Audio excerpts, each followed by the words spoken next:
Sean todos muy bienvenidos a un nuevo repaso de Escuela Yadática. Estoy muy feliz, muy alegre, porque hoy no nos vamos a tomar un avión. Podríamos tomarnos un avión y después un colectivo para llegar a donde vive esa persona. Estoy muy alegre y muy feliz y muy honrada de presentar a mi amiga personal, Fanny. Así que el tiempo es tuyo y estamos acá para escuchar. Gracias, Ari. Hola a todos, a los que están acá en Zoom, a los que están en YouTube. Como siempre digo, a mí me gusta que participen, den su opinión. Así que la lección del día de hoy se llama llamado de atención. Y es como suena a un tirón de oreja. Y bueno, empieza diciendo la lección que en un momento muy oscuro de la vida de David, aparece el profeta Natán, que ya había aparecido antes en un momento en que David quería construir un templo, y nos dice que leamos Segunda de Samuel, y acá voy a pedir que alguno lo pueda leer. Segunda de Samuel 12, y sería del 1 al 14. No, no es muy largo.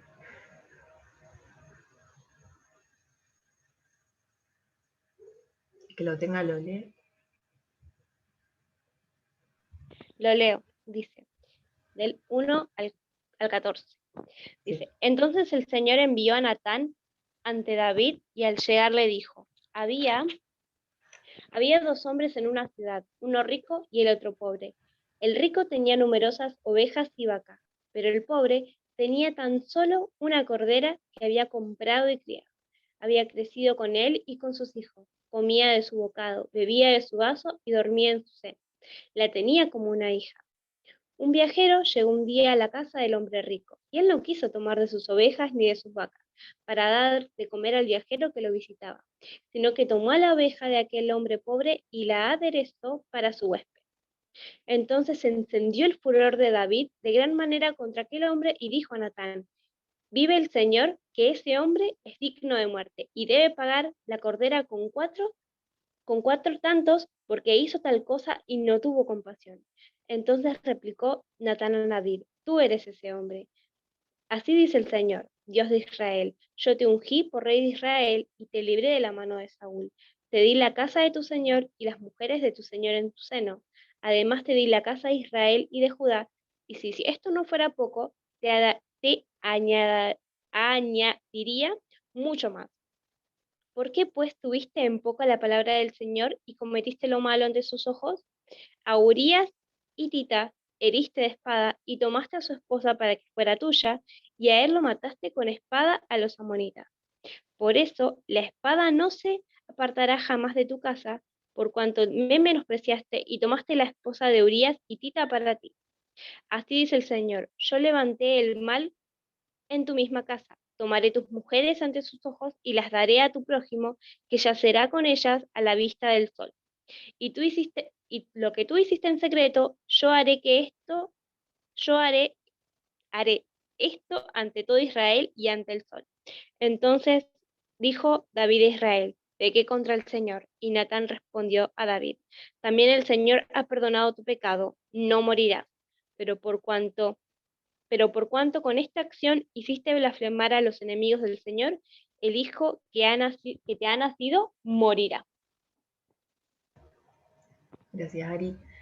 No sé si pudieron prestar atención, pero bueno, la pregunta es, ¿por qué crees que Natán decide contar una historia en vez de mencionar directamente a David y avergonzarlo delante de todos? Yo creo que fue para que se diera cuenta de su error. Capaz muchas veces cuando uno señala a otro, se siente avergonzado, humillado, eh, y capaz se empieza a estar a la defensiva en vez de escuchar y entender lo que la otra persona le quiere decir. Entonces creo que capaz usó una parábola o una historia para que él entendiera de la mejor forma y lo tomara también de la mejor forma, porque al ser un rey, si se siente amenazado, ofendido o algo, le puede hacer cualquier cosa, entonces creo que fue por eso también. Ahí Mar, me voy a decir Mar, dice que podría negarse, ¿no? Sí.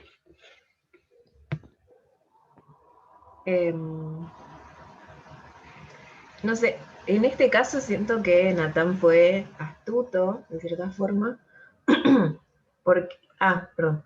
Bueno, Fabi. Sí, yo pensaba, digo, que le contó la historia porque Dios nos da la oportunidad de arrepentirnos, de reconocer lo que estamos haciendo y arrepentirnos.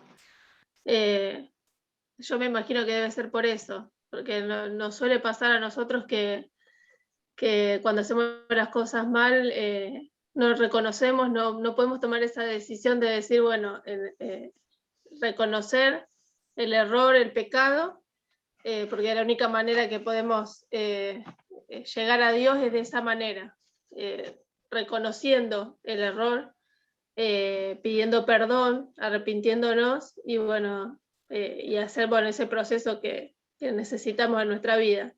Pero sí, yo creo que debe ser por eso que le hizo ver, le hizo notar que porque cuando le contó la historia salta para que esa persona le hagan todo lo, o sea, que le hagan cualquier cosa, que lo maten o lo que sea, pero al darse cuenta de que era él, la condición que estaba, así es medio complicado, pero bueno, yo creo que debe ser por eso, que le dio esa oportunidad de que reconociera su error, que se diera cuenta. Muy bueno. Yo no lo había pensado así, es como más piadoso, de cierta forma. Sí, por ahí yo también lo pensé del lado de que a mí me pasa por ahí, que cuando se trata de mí yo no tengo idea qué hacer, pero cuando de otra persona desde afuera la situación y decís, ay, le das miles de consejos, la tenés re clara, vos harías lo mejor. Entonces esto, de cierta forma, como decía antes, por ahí Natán fue astuto porque tocó ese lado. David era pastor, entonces le contó una historia en la que él podía identificarse o sentir empatía por la situación. Fue como una trampa, de cierta forma, pero dice, bueno, y David, su sentencia fue clara, fue como de muerte. Y nos dice la lección que hay diferentes formas de decir, tú eres aquel hombre. Y dice, gritando o acusando a la otra persona y apuntándola con el dedo directamente a la cara, o expresando preocupación y cuidado. Bueno, y ahí como decía Fabi un poco, ¿no? Que las palabras de Natán estuvieron mezcladas con gracia en ese momento. David había sentido el dolor de Dios que Dios sintió cuando uno de sus hijos conscientemente se aparta de su voluntad. Algo hizo clic en la cabeza de David. Y vuelve a preguntar. Dice, ¿por qué David responde con pequé contra Jehová en lugar de pequé contra Betsabé o soy un homicida?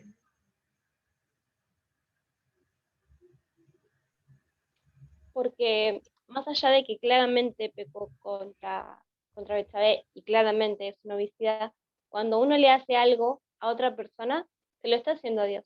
Entonces él reconoció que directamente todo lo que le había hecho no había sido solamente a esas personas, sino también que se dio el lugar de pecador y de que realmente hay un Dios más allá de cualquier otra cosa que haya en la tierra.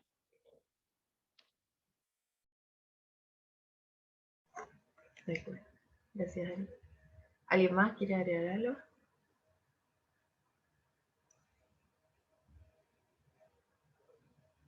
Ay.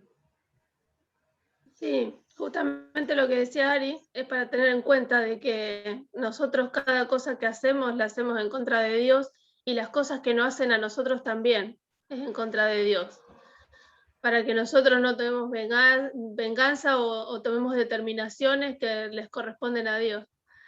Pero es bueno saber, porque cuando cometemos pecado no es contra el otro solamente, sino es por la ley de Dios y porque Dios es el Padre, es el Creador, es el que, el dueño de todo. Y cuando hacemos algo malo, nos damos cuenta si hacemos algo malo, justamente es cuando reconocemos o nos damos cuenta que hicimos algo malo, que el Espíritu Santo nos muestra y nos arrepentimos, y bueno, eso vemos cuando tenemos a Dios, sabemos que las cosas se las hacemos a Él.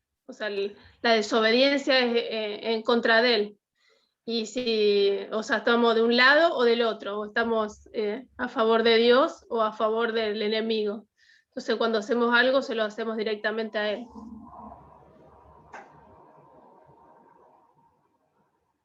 Muy bien, chicas.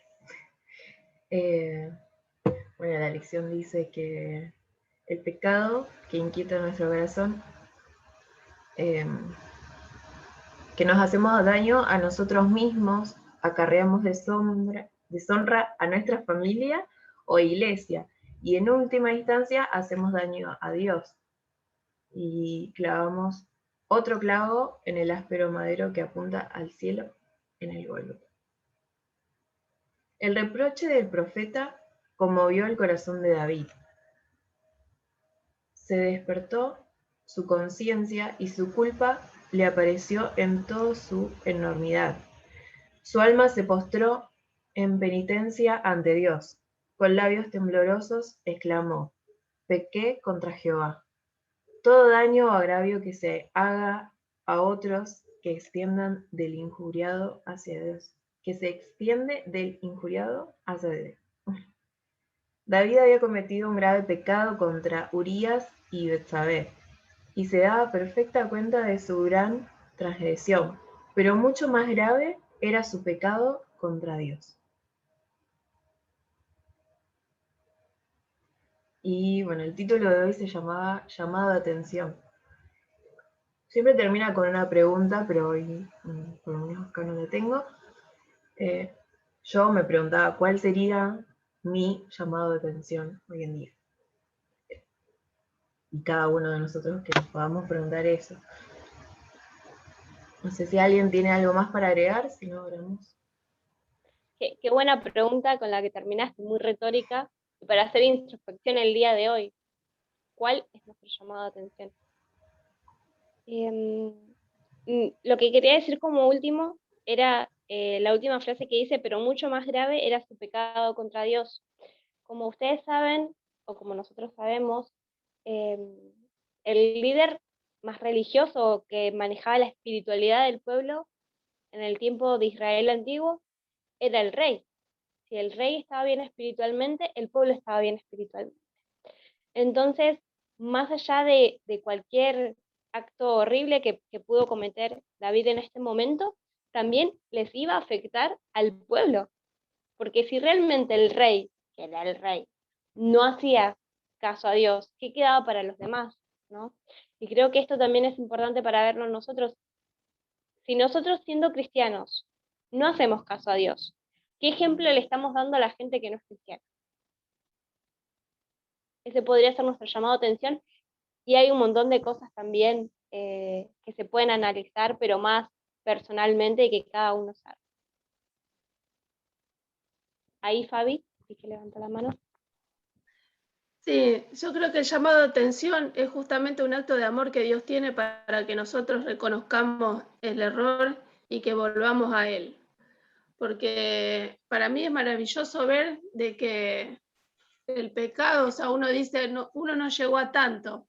En este caso, uno nunca llegó a matar a alguien en cierta manera con un arma o hacer algunas cosas para que otra persona se muera. Pero fíjense que Dios tuvo compasión de él, y ese llamado de atención le sirvió para que él vuelva a reconocer a Dios, que vuelva a reconocer que lo necesitaba, arrepentirse y cambiar esa actitud. Y la verdad que ahí, bueno, se dice que cuando se escribió Salmo 51, que es el del arrepentimiento, en la condición que estamos nosotros cuando pecamos, y Dios tiene esa misericordia para perdonarnos, para levantarnos y para darnos una nueva vida. Es algo maravilloso. Para mí es maravillosa esa parte de decir, bueno, nosotros creemos, a lo mejor, yo en este caso creo que no hice lo mismo que hizo él de matar a una persona, pero a veces tenemos actos con otras personas que lo llevamos a eso, queriendo o sin querer. Entonces es hermoso que Dios tome ese tiempo para llamarnos la atención y hacernos ver en la condición que estamos y que lo necesitamos, y que inclusive nos da todo para levantarnos, para darnos una nueva vida y para que mantengamos una vida en obediencia y en santificación. La verdad que esto que hace Dios con nosotros es maravilloso. Lo vemos, digamos, lo que hizo con David, y así como lo hizo con él, lo hace con nosotros. O sea, es tan lindo estudiar la Biblia y estudiar estas historias, porque no solamente ponen las partes lindas, que nosotros digamos, bueno, es inalcanzable poder vivir esa vida con Dios. Sin embargo, los ejemplos que tenemos son de personas como nosotros que dependen de Dios. Y es maravilloso que nosotros podamos vivir de esa manera.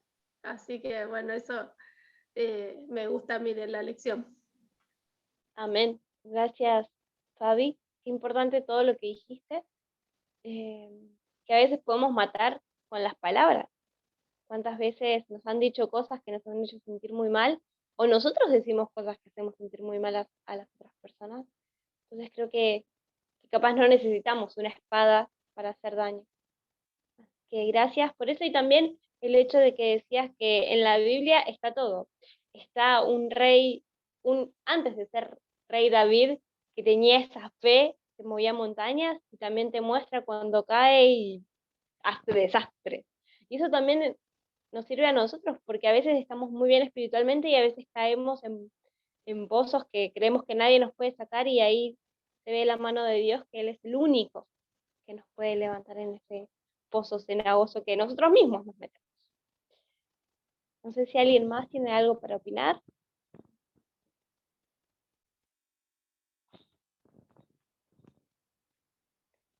Veo que no. Así que muchísimas gracias, Fanny. Gracias, me encantó el repaso de escuela sabática, estuvo muy lindo. Así que te voy a pedir que ores y así cerramos. Y llenemos el rostro. Padre nuestro que estás en los cielos, santificado sea tu nombre. Gracias por este nuevo día que podemos estar acá estudiando de tu palabra, aprendiendo cosas nuevas para poner en práctica. Te pido por cada uno de nosotros, y si somos nosotros los que estamos en ese pozo, así como David, que podamos escuchar ese llamado de atención y cambiar y acercarnos y crecer más espiritualmente. Seguí acompañándonos durante este día, que sea de bendición.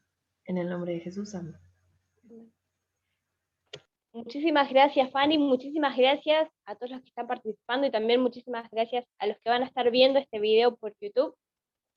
Espero que estén muy bien, muy felices, muy alegres, y nosotros, a los que estamos acá y también para los de YouTube, los esperamos mañana a las 8 de la mañana Argentina, a las 6 de la mañana Perú, a las 5 de México y Guatemala, no, a las 6 de México también y a las 5 de Perú, y nos vemos. Chau, chau.